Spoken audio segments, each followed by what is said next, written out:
سوالات پوچھنے میں ہمیشہ اپنی نیت ٹھیک رکھنی چاہیے، اور وہ نیت یہ کہ ہم اپنی ذات کا سوال پوچھیں، اور وہ ذات کا سوال جو ہے وہ کبھی فکر سے متعلق ہوگا، عقائد کے متعلق ہوگا، مسائل کے متعلق ہوگا، عمل کے متعلق ہوگا، حلال و حرام کے متعلق ہوگا۔ تو اس نیت سے جب انسان سوال کرتا ہے اور وہ سوال اپنی ذات کے اعتبار سے کرتا ہے، وہ سوال مفید ہوتا ہے، اور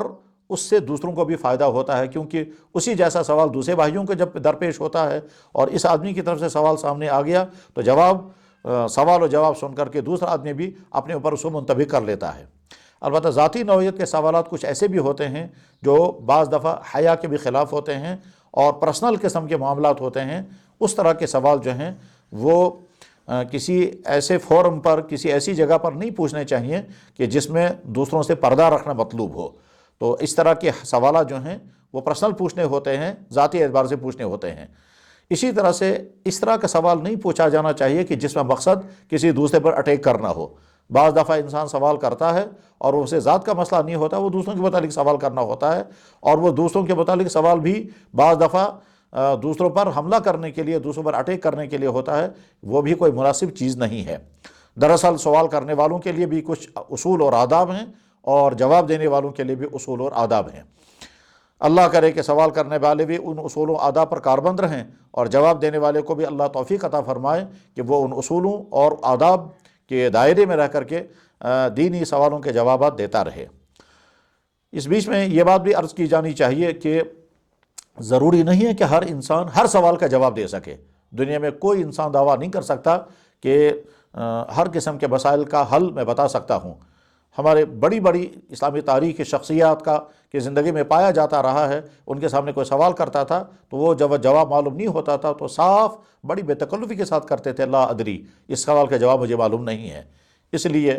اگر کوئی ایسا سوال سامنے آتا ہے جس سوال کے بارے میں جواب دینے والے کو معلوم نہ ہو یا تحقیق کی ضرورت ہو، تو بے تکلف عرض کیا جائے گا کہ صاحب اس سوال کا جواب ہمیں معلوم نہیں ہے، اور تحقیق کریں گے یا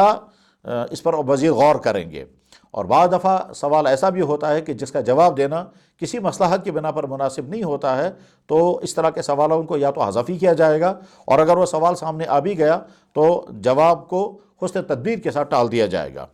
اور وہ ٹالنا کوئی اعراض بلا وجہ کے نہیں ہوگا، اس میں کوئی مصلحت ضرور ہوتی ہے۔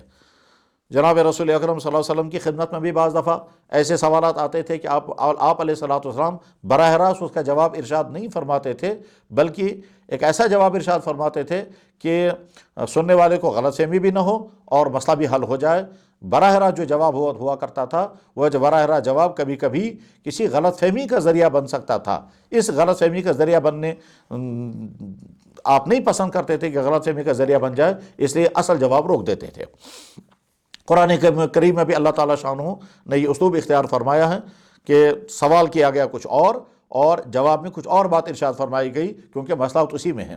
یسألونک عن الأہلہ،